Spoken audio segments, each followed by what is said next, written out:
It's time for your Low Country Real Estate Market Update. It's the Brian Beatty Real Estate Show. Brian is one of the top 1% real estate agents in Charleston. Find him online at listingsincharleston.com. That's listingsincharleston.com. Or call him at 843-345-1273. Now, broadcasting from the WTMA studios, here's your host, Brian Beatty.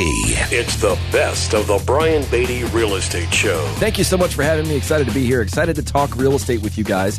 If this is your first time tuning into the show, let me give you an idea of what this show is all about. I've been in real estate for going on my 15th year now. Sold over 1,000 properties in the Charleston area, top 1% of agents for the past decade. And so I relay my experiences, my stories, my knowledge of the market and of the process of buying and selling and investing in real estate so that you, the listener, can become an informed consumer and you know what to expect when it comes time for you to make a move.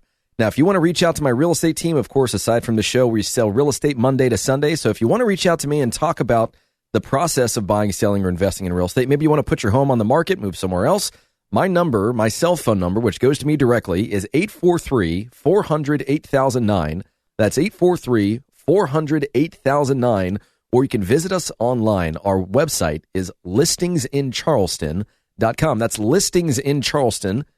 You can learn more about myself and my team and who we are, what we do, what we sell, how we sell it. Search the MLS, find out your home is worth, and then listen to, every show we've ever recorded here on WTMA. We're in our 7th year doing this show. So we've got, I think, over 400 videos now on YouTube, and you can find this show on iTunes, Google Play, Spotify, all that great stuff. So check us out. Just Google the Brian Beatty Team of Keller Williams Realty. So today, I want to focus almost all of our discussion on the process of selling a house. I really want you guys to walk away after this hour with a very firm understanding of what you would need to know, how you need to interview an agent, what they should be doing to create results for you here in 2020. And to help me do that, I have my listing agent, Tony Jamison, in the studio with me. Good morning, Tony. Good morning, Brian. So I want to talk with Tony and have you guys kind of listen into this conversation. We do this in the office almost every day. We check in with each other. We understand what's happening in this market. We look for opportunity. We look for ways of doing things differently, better, more efficiently to help you make more money, sell your home faster, and reduce stress in the process. So I want to start with the fact that just our overall inventory in the market is incredibly low right now. I looked this morning, and I think we're under 4,800 homes available for sale. Now, we have at least 6,500. I've heard numbers closer to 7,000 real estate agents in our market. So we have about 2,000 more agents than we do properties available for sale. And as new agents get into the business, and again, I'm not knocking new agents, but they'll take listings. They list their home that they're friends with this person. They don't really have a huge marketing arsenal. They're not entirely sure, frankly, of the process of selling a house. Maybe it's their first or second or third sale. And let's just say that it doesn't work out. This happens with experienced agents too. We don't sell every single property that we list. It's just a reality of the business. And so, Tony, my first question for you is, what are some of the recurring things that you see when you meet with somebody that previously had their home on the market and it didn't sell? And, whether it be 3 months or 6 months, or we've had listings that we've sold that were on the market for years before we took it over. What are some of the things that, in your opinion, cause a home not to sell and then cause that relationship between the seller and the previous agent kind of to sour to the point where they are no longer working together? Sure, and that's a great question. You can break it up a few different ways. I mean, there's the consistent things that, whether it's a good market, a bad market, today, tomorrow, yesterday, that are going to consistently cause properties not to sell. Number one is marketing. So if you look at the pictures online, I mean, that's a basic thing. And the industry's gotten a lot better about that. Most agents, even newer agents or fresh listing agents, are using professional photography now, which is great. It's good. That's what draws buyers in. So when you talk about things that are going to cause properties not to sell on a universal time scale, you've got photography, professional photography. You've got the marketing that's being put into place, and how aggressive that agent is, whether they're following up the showings, communicating with the seller, so on and so forth. So that's consistent. Recently, what I've been seeing is some of it's a little bit market dependent. We are in a very strong market. I mean, we've got great job growth. Charleston's booming. I mean, we're supposed to be up to 1 million people by 2025. However, consumer confidence is maybe not reflective of that, which is a little odd. I mean, buyers are a little bit gun shy, or have been a little bit more gun shy to pull the trigger on properties or get a loan, so on and so forth, which is dampened demand to a certain extent. We're starting to see that turn around, which is good. That's one thing that's been recent in my discussions with people that have their properties have expired or canceled off the market over the past, month or, however recently, basically. The other thing that's been a big consistent theme, and it comes back to the 7,000 agents in this market. There's just a lot of agents in this market. And again, I was a new agent once too. I can't knock it. You got to learn somehow.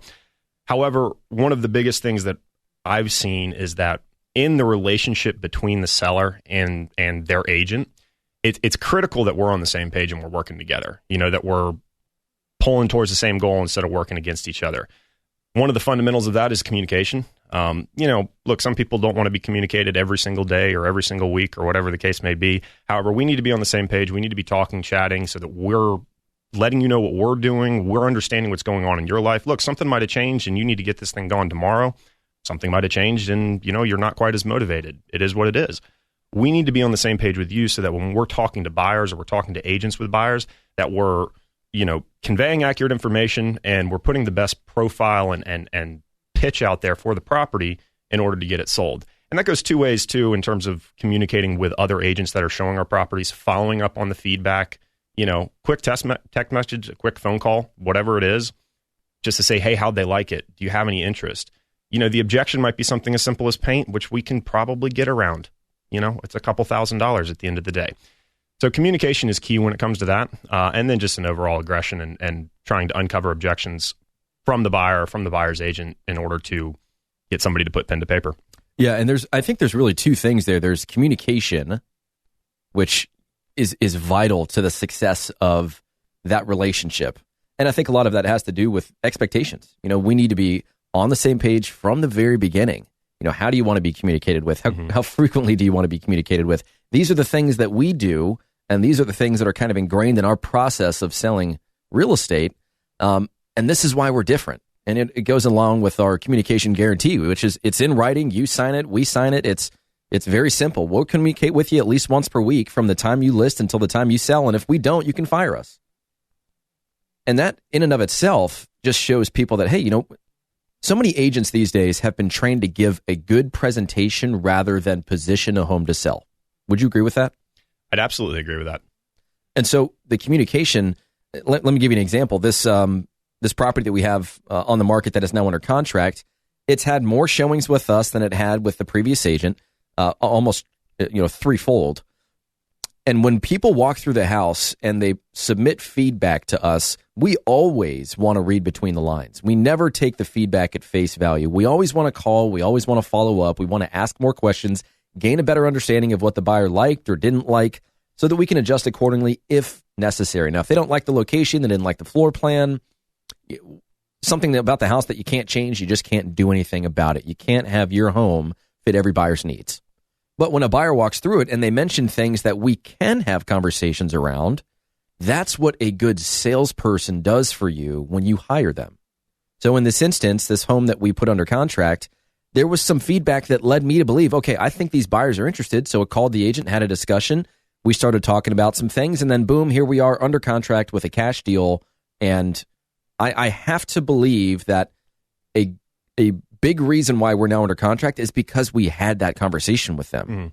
We set the tone that, hey, we want to sell. Sounds like you guys are interested in the house. Yeah, there were a few things about the house that they didn't like. Have a conversation with the buyer about what that would look like. If those things were changed, would they move forward? So then the agent goes back, they have a conversation with the buyer. Next thing you know, we're under contract. So we're facilitating negotiations. Right. One of the big pushes in not just real estate as an industry, but in pretty much every industry right now is disintermediation. It's a mouthful. And what it is, you think about PayPal or Zillow or all these different types of technology companies that are their goal, quote unquote, is to cut out the middleman, right? They want to connect consumers directly with the product, which is great. I think it's a great thing.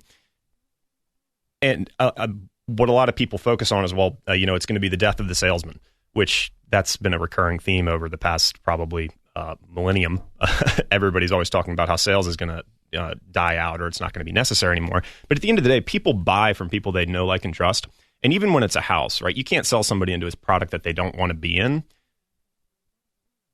But a salesman is critical to that transaction being facilitated, right? Taking something that maybe somebody's focusing on as a negative that really isn't that much of a negative and turning it into a positive, or just, minimizing what that impact of that issue might be.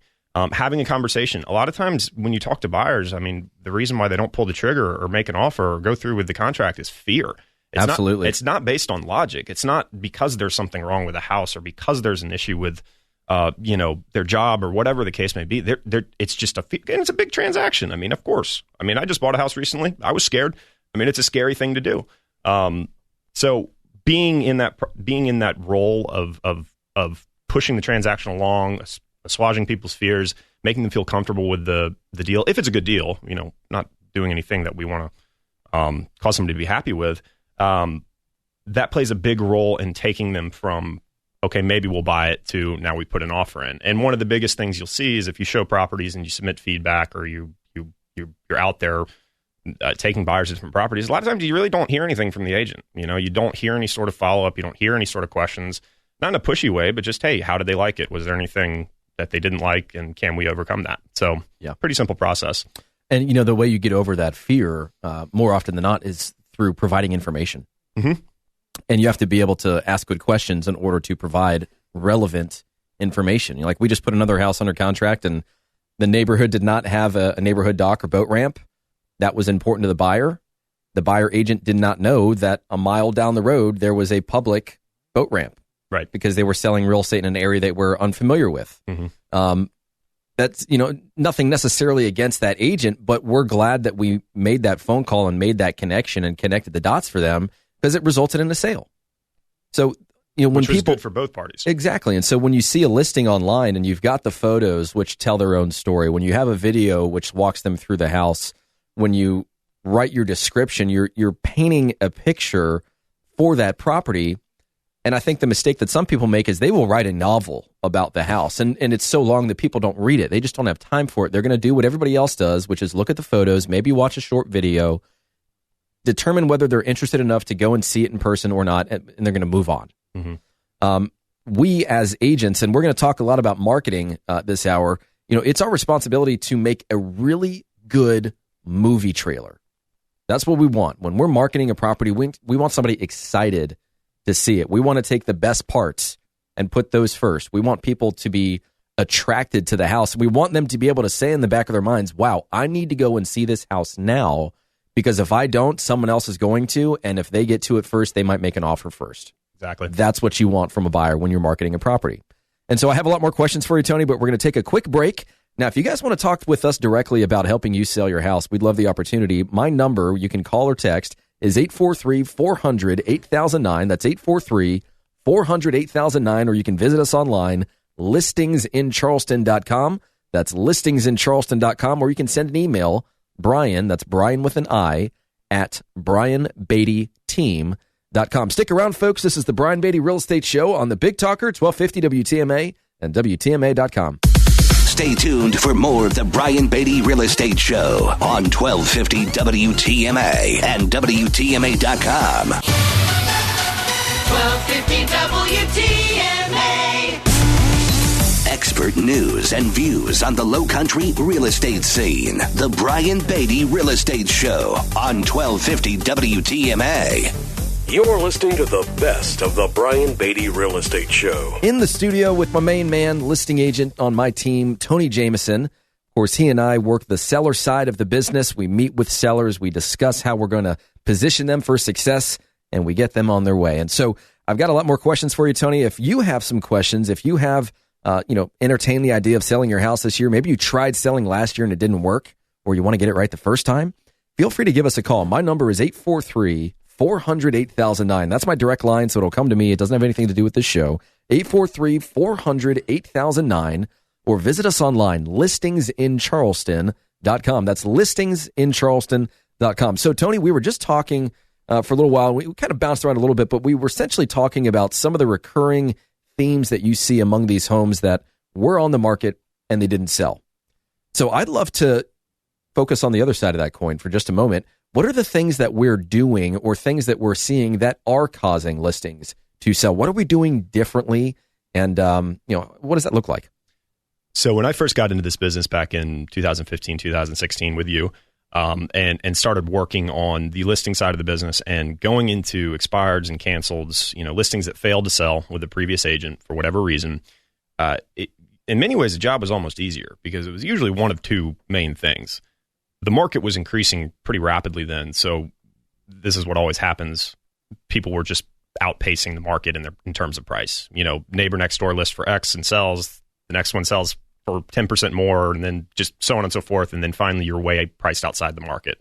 So back then, just being honest with somebody and upfront with them and showing them the data would usually fix the pricing problem and get us on down the road. The other more technical aspect of it that caused properties not to sell, photography is a huge one. It used to be that, professional photography is anywhere from $200 to, we can spend up to $1,000 or more on different properties for the professional photos, but that price has come down a good bit, and so it's become more affordable and accessible for pretty much every agent out there, and so it's not as big of a differentiating factor necessarily. It's still very important, but it's more universal now. We still see a bunch of listings that don't have professional photography, and they are more affordable now because there's more competition, which drives the price of getting those photos done down. But I'm telling you, if you don't have professional photography on your listing, you are so far off of the standard that, there's probably no wonder why it didn't sell. There are probably a bunch of other things that aren't being done. It's the standard, put the sign in the yard, put it in the MLS, hope that it sells, and that's about it. Yeah, it's a bellwether for the other activities and monies that's going into the listing. In fact, I'll tell buyers a lot of times, hey, if you really want to find a deal, go find the one with the crappy photos, because people probably aren't looking at it and they're ready to sell. So that was then, and now what we're seeing is a little bit different. The industry has stepped its game up a good bit. There's still a lot of agents in the market, and there's a ton of good teams and individual agents that are in that top 100 to 150 agents, which really, if you're considering hiring an agent to list your property for sale, that's the pool you should be pulling from, because it's a totally different process than hiring a buyer's agent, which is very important, but it's just a different process. That being said, now what we're seeing is part of it's the relationship between the seller and their agent. But I talked a little bit earlier about disintermediation and technology companies, causing, a removal of the middleman or whatever you want to call it. So what's happened is now consumers expect things instantly, right? I can go on Amazon, I can pull my phone up, my supercomputer that's in my pocket, and order something on Amazon Prime and have it at my door tomorrow. That's insane when you think about it. So consumers expect that now. So when they make an inquiry online or they're looking at a property, they want the information immediately. They want contact immediately, right? But they also want the personal touch. They want the hand holding. They want that warm and fuzzy feeling that they're going to get from a real live human being, because that's how I buy stuff too. I want somebody kind of to sell it to me. So it makes our jobs as agents a heck of a lot harder. And it does. We have to get it to them ASAP, and then also spend enough time with them on the phone to develop a relationship and make them feel comfortable with the product. And the when you're hiring an agent, in terms of hiring an agent as a listing agent, the benefit of using a team such as ourselves is twofold. Number one, we're selling enough real estate and we're making enough money. We are in business. We're making enough money that we can afford it to put that money back into our systems and processes, which, online systems, different lead generation systems. Really, the important thing is having that lead flow come through. So when people click on the property, they're getting communicated with instantly, whether it is some sort of autoresponder or one of our members of our inside sales staff that was on the phones all day long, communicating with people, giving them information, instant access. That's huge. It's very expensive, which I'm glad I don't have to pay for. Thank you, Brian. It's very expensive, and it's hard to do if you are a single agent and you're selling a lot of properties. That's not a knock against single agents. It's just a fact of life. And then number two is, I kind of lost that point. I think the reality is that we as agents have to be on all the time. I think the majority of contracts that I end up getting ratified probably 8 o'clock at night, 9 o'clock at night. Yeah. That is the majority of the deals that we do. And that's just, it comes with the job. And so when you have a team, the great thing about a team, in my opinion, is that I get to specialize my time and my efforts. When people call me, I'm available to answer because I have other people on the team that are doing other parts of this business, and they're doing them incredibly well. Everybody's a specialist in their own field, which is why I very rarely work with buyers. I have buyer agents that work with buyers because they're out on the front lines showing properties. They know the markets. They know what they can get away with when they negotiate deals. Of course, we do too, because we're on the other side of it, and it's our job to protect the seller's bottom line and make them as much money as possible.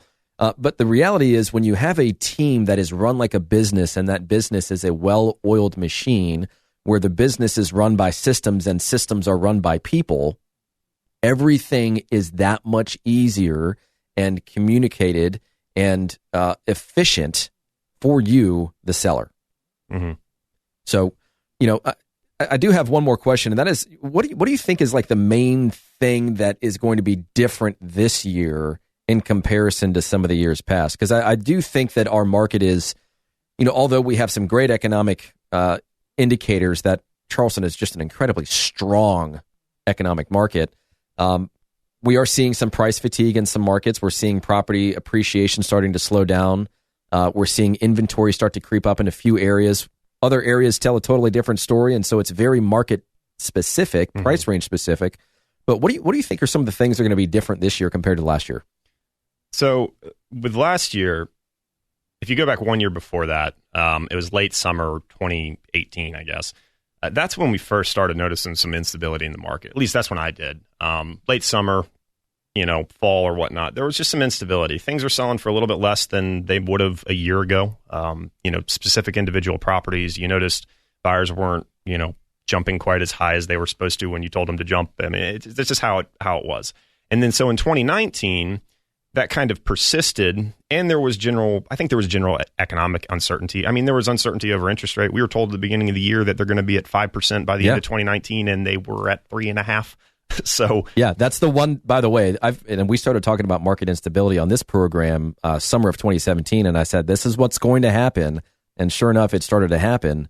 But yeah, I mean, everybody was saying interest rates. I mean, why not? The economy is so great; it's now time for interest rates to get back up there. And here we are in the complete opposite direction. They've gone down. Right. Yeah, that's the one thing I got wrong. Yeah, it's an interesting development. It just goes to show you. I mean, there's a lot of uncertainty in the future. However, that was good uncertainty. But what we're seeing, I think, now is there was a lot of lack of consumer confidence then in 2019 because we'd been going gangbusters for 3, 4, 5 years, up, and then there was a wobble. And we, historically, 10 years ago, we just came out of the largest recession in modern history, right? I mean, you have to go back to the Great Depression in order to get something anywhere close to comparable. There's still a lot of latent fear in us. I mean, we like to think we're logical, but we're not as logical as we think we are. I mean, we're going to be thinking back to when property values crashed and everybody lost their job. I mean, that's what we're operating off of. And so there was that latent uncertainty there in 2019. Now I think what we're seeing is people are starting to realize that, okay, sure, things may be a little bit unstable or whatnot, but it's really catching up. The consumer confidence is catching up to what the reality is, which is, I mean, Charleston in particular, fifth fastest job growth in the nation. Population increasing. We're going to be up 25% in 9 years. Median home prices are up 4% year on year, which is strong. I mean, that's about 2 percentage points in front of inflation.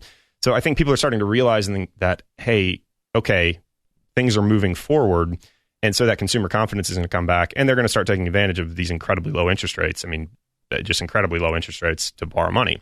So I think from a selling perspective, I'm hopeful that it will get a little bit better or get a little bit stronger for sellers and a little bit easier to move your properties because buyers are going to be more willing to put pen to paper.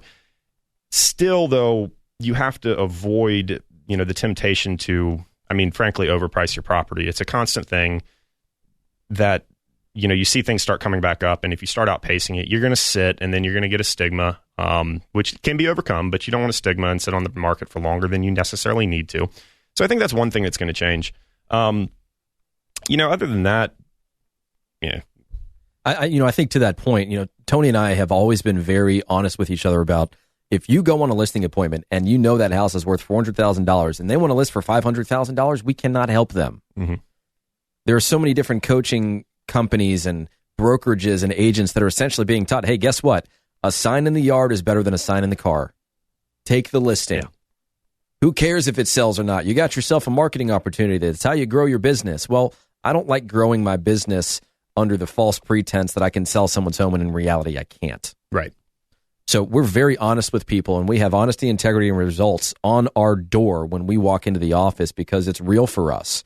And to your point, because there are more agents than there are listings, because we continue to get new agents to join the market, which is a good thing in that there's more talent for us to, frankly, cherry pick to grow our team internally.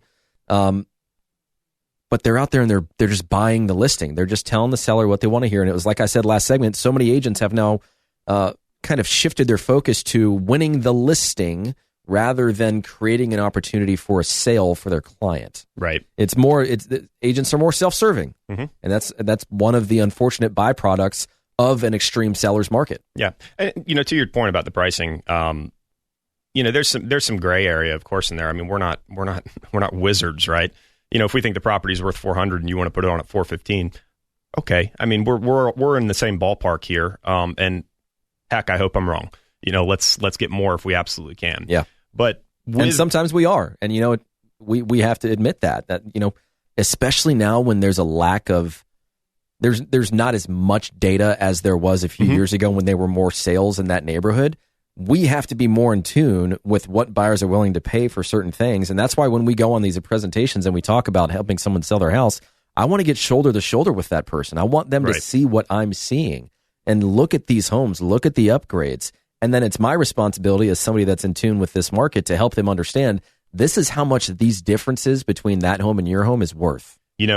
Pricing is an art and a science, right? I mean, there's the data, there's the comparables, there's what has sold, what is going under contract, and at what prices are they going under contract. That gives us an idea of where the market is at currently, what your competition is. But it's a balance between art and science, and the art is more of, okay, well, this neighborhood does seem to be more in demand. I know that this area is very desired or whatnot. I think it's switched a little bit to more of the art or more of the intangible side of it right now. And the reason being is because there is a lack of data. With low inventory and with low sales numbers, you just don't have all those data points to go off of in order to inform your price. If you're in a major subdivision where 3 of the same model sold, okay, we can get a good idea of where it's going to sell. If it's a more unique property, we need to be more in tune with the market. But back to your point about agents telling people what they want to hear at the listing appointment. I mean, I just got off the phone with a prospect the other day, and we were talking about her house and listing it. And, I told her up front, this conversation might sound a little bit different than the conversations you're going to have with other agents. We can talk till we're blue in the face about marketing and what we can do from you and the technology. And we do need to talk about that so you understand what we're doing. But I want you to understand that I'm functioning more as a consultant for you than a salesperson, right? I want you to understand the process. I want you to understand what's going through my head, how I'm going to interact with buyers, how the market is working. I want to understand you more importantly. I want to know what's important to you, what you want to see out of this process. And a lot of agents don't do that because, this is something that most consumers might not know, but a listing is at the very least 3 times more valuable than a buyer client, right? Getting a listing and getting a sign in the yard statistically will produce buyer leads, but will produce 2 buyer closings for that agent. So if you get the sign in the yard, it's really valuable to you, more so than getting 1 buyer. And so agents will push to get a listing and they will oversell and bid up. And it's just the nature of where we are right now. So when you're talking to agents and when you're interviewing agents, look, they need to be able to sell you, because if they can't sell you, they can't sell the buyer. That's important. But you also need to really get down to the nitty gritty and make sure that they are asking the right questions to understand you and understand your situation. And they're functioning as a consultant that's going to be honest with you and upfront with you throughout the process. Whether it's don't take this offer because, X, Y, and Z, it's got this contingency and you should avoid doing that. Don't take this offer because the due diligence period is way too long and there's no penalty to the buyer, or whatever the case may be. Or you should take this offer even though this is not what you want, because this is probably the best you're going to get. And if you decide not to, that is your decision. However, if we're going to make this happen, this probably should happen. And you have to be strong enough as an agent and confident enough in your skills and confident enough in talking to the person to be able to tell somebody those hard truths. That's so I want to finish on that because that's incredibly important. We are not going to shy away from a difficult conversation because our clients need to understand what we know and how we can guide them to a successful transaction.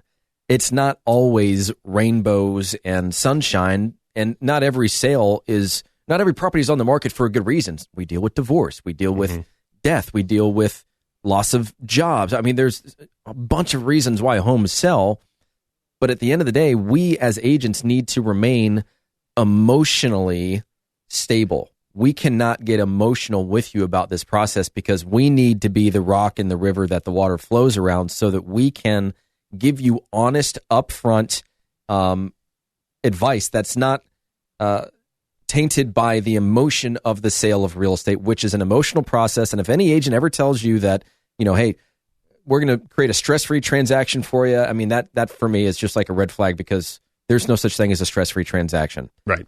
You can't guarantee that. I mean, how many times have you been on the phone, Brian, at 8 o'clock at night for an hour with somebody? We're not talking about really real estate at this point. You're probably acting more as a therapist and just letting them gush and dealing with whatever the issues are, which, I mean, this is either your personal home that you're moving out of that you've got a ton of sentimental value to, or maybe it's a family member's home that just passed, or whatever the case may be. I mean, there's a lot of emotion tied up into the places that we live in. I mean, that's why we spend so much money on them and, make them our homes. We do need to be the person that remains emotionally neutral so that the transaction stays on track. I mean, I've had so many clients. It's like, gosh, I'm so sorry for keeping you on the phone, and you don't want to hear all this. It's like, this is part of my job. Tell me what you need to tell me. Let what you need to let out, so that I can understand truly what it is that you want. Or maybe read between the lines, or whatever you tell me that you want, and get what's important to you, so that I can go back to the buyer and not share any of this, of course, but get you what you want. Or if that's not possible, let you know that this is not possible, and therefore, you have to make the decision based on these facts. But if we're giving you the facts with rose-colored glasses, or we're shading the truth, you don't have the information necessary to make a good decision. And at the end of the day, this is not our decision; it's your decision. This is not our sale; it's your sale. We're here to guide you through this process and facilitate the transaction. But at the end of the day, we need to do what is necessary to make you happy and comfortable and get you the best result possible. Absolutely. Tony, thanks so much for coming in and talking with us this morning. This is the Brian Beatty Real Estate Show. And if you want to learn more about working with our real estate team to help you sell your house, then give us a call. The number is 843-400-8009. That's 843-400-8009. Or go to our website, listingsincharleston.com. That's listingsincharleston.com. Stick around for more of the Brian Beatty Real Estate Show on the Big Talker, 1250 WTMA and WTMA.com. It's the Brian Beatty Real Estate Show. Broadcast Saturday mornings at 9 and Sunday mornings at 10 on the Big Talker, 1250 WTMA. 1250 WTMA, the Big Talker. Now, here's more of the Brian Beatty Real Estate Show on the Big Talker, 1250 WTMA. It's the best of the Brian Beatty Real Estate Show. I had somebody that asked me this just yesterday, and I've had a few others this year, so let me just take a little time and explain this to you. So let's say that you can't afford to buy a house. You have some poor credit. You need to work on a down payment, whatever the case might be. You see a house that's listed by a rent-to-own company. You get excited, and so you like the fact that you're not just throwing money at a rental. You're moving into a home that you'll one day own, plus a portion of your payment can go toward the equity you have in the house while you're waiting to either, save that down payment or wait for your credit score to improve. And it sounds great. And you negotiate up front these deals. So you need to understand what's in store for you. First of all, there are two types of contracts. There's a lease option and a lease purchase agreement. You're going to either pay to have the option to buy it, or you are legally agreeing to buy it at some point in the future, and you're just renting it until you can buy it. Here's the challenge. There's no standardized contract for these types of deals, which is what can make them so tricky. But they're going to include things like, monthly rent and maintenance, who maintains it. If you have an option to buy it, how much is that going to cost you? The length of the lease, the closing date, financing, inspection, so on and so forth, just like all your standardized South Carolina purchase and sale agreements go. But unfortunately, rent-to-own agreements are much less regulated. So here's what you need to know. Here are the pros and cons really quickly. The pros are that you get to lock in a price now in a market where prices are still going up. You can avoid competition, right? Because you're under contract to buy the house. You're just renting it for a defined period of time until you buy it. You can build equity in the property, rather than just coming to the table with a large down payment to buy it up front. You can buy yourself some time to improve your credit or increase your down payment, and your payments can be used to improve your credit score, by the way. And you don't have to move into another home. But the cons are this: the option money that you put up is non-refundable. The other thing that could happen is values could go down. The market could shift. There could be some sort of unforeseeable issue that arises. Maybe you lose your job. You're in poor health. That could cause you to lose your option money if you can't move forward with the purchase in a preset amount of time. You could find out that you just don't want to live there. You want to be in a different location. You want to live in a different house. You might have to maintain the property yourself, which in one instance, you're like, okay, well, I've got pride of ownership, which is great for the owner, but you're the one paying for the maintenance that usually a tenant is not responsible for doing, which is why the contract favors the seller so much in these scenarios. So here's my honest opinion. Just wait.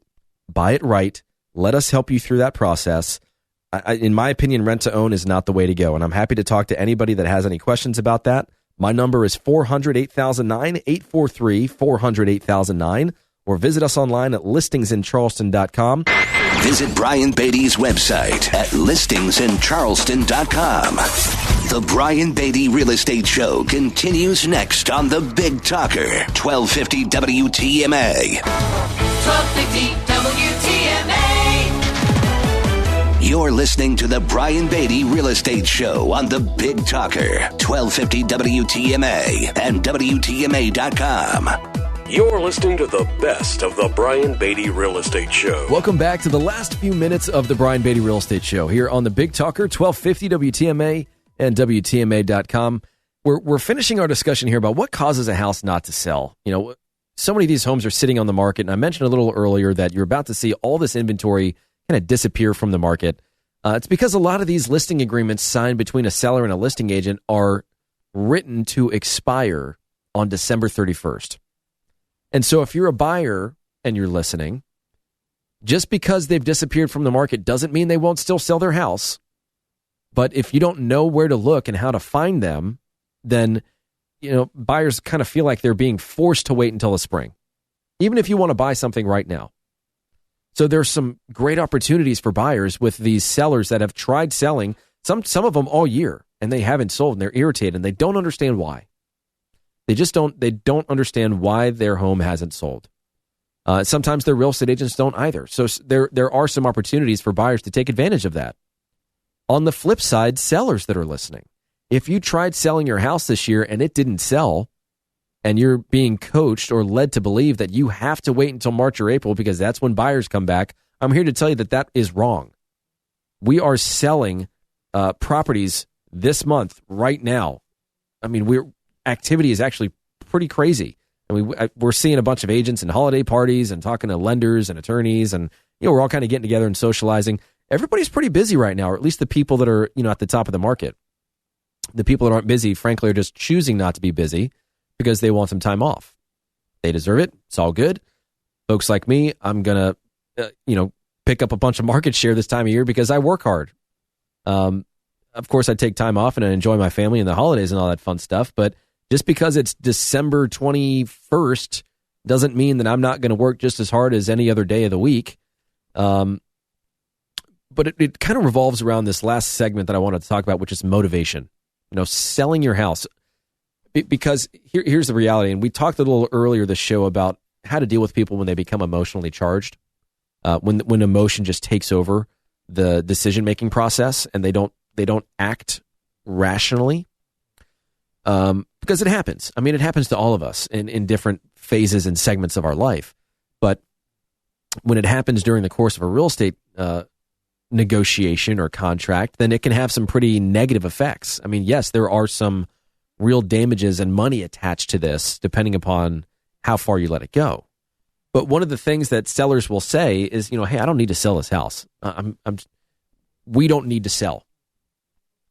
And it's almost like this defense mechanism that sellers say as a way of either proactively or reactively saying, hey, don't tell me a price that's lower than what I want to hear, because just so you know, I don't need to sell my house. And I'm not going to be put into a position where, I'm selling it for less than what I think it's worth. And that's totally their prerogative. And I absolutely understand it. And I have heard that line more times than I can count. But the reality is, just because you're unmotivated to sell doesn't mean you're able to sell it for more money or to sell it for what you want. The market's going to determine what your home is worth. A buyer is going to determine what your home is worth. And if you're not willing to accept what the market will bear, then you will be one of those outliers that sits on the market. Maybe you get a few spillover showings because buyers are in the area or they're looking at that price range and saying, hey, might as well look at this one too. But in effect, what you're almost doing is helping the other properties that are more aggressively positioned sell before you. And then that then becomes the trend, is that these homes that are slightly underpriced are selling. That becomes the market and you become overpriced. Well, you already are, but now it's proven. And so that's part of the challenge that we have in dealing with some of these sellers that have been on the market, is that either the agent just didn't have the backbone to tell the person, the seller, what that home was worth and what was actually going to cause it to sell, or there were some things that they really should have considered doing to the house, or frankly the marketing just wasn't there. They were hoping that an agent would bring their buyer by and that the buyer would fall in love with it and make an offer. And it just didn't happen. So there are all these different areas in which things can go wrong that cause a home to sit on the market rather than sell. But motivation is very rarely talked about, because I could have a fantastic marketing plan and, your home could be in move-in condition, but if it's not priced appropriately because you're not motivated to sell it, then we really are just hoping and praying that somebody comes along and is willing to offer you what you want in order to buy the house. And I'm just here to tell you that that is very, very rare, and it's becoming even more rare as our market continues to shift. So just something to be wary of. If you're one of those folks that's had their home on the market and it hasn't sold, it's easy for agents to be assigned the blame, because in 99.9% of the cases, it's their fault. And if they're being a true professional, regardless of the price or the conditioning or the marketing or your motivation, it's their responsibility to tell you the impact of your decisions, the impact that the price is going to have on the marketing, or that the condition is going to have on the marketing, or that your motivation is going to have on the overall process. All these things need to be out and in the open and discussed and understood so that you have reasonable expectations. The challenge is, again, and I'm just going to finish this with, because I don't have time to go to these myths. I went a little long-winded on these last few segments, but it's something I'm really passionate about. I see so many sellers that want to sell their house and they just don't understand why it hasn't sold. And part of it is because agents don't have the tools or the systems or the budget or the manpower or the motivation to sell at a high level. Or, yes, sometimes sellers want an unreasonable amount of money, or they're unwilling to fix things in their home that buyers are unwilling to pay for at that current price or in that current market. And the conversations just aren't being had because the agent would rather keep the listing, keep the sign in the yard, keep a marketing opportunity to say, hey, I've got a listing. I do business in this area. If buyers want to work with an agent in this area, I'm the person. Or hopefully they get buyer leads and they sell them something else, and it just doesn't work out for the seller. So if you think that's you, or if you just want to get it right the first time, give me a call, 843-400-8009. That's 400-8009. Or go to my website, listingsincharleston.com. Thanks, Charleston, and have a great weekend. Thanks for listening to the Brian Beatty Real Estate Show on the Big Talker 1250 WTMA. Join us for another edition of the Brian Beatty Real Estate Show next Saturday morning at 9 and Sunday morning at 10. Contact Brian Beatty online at listingsincharleston.com. That's listingsincharleston.com. Or call him at 843-345-1273. 843-345-1273.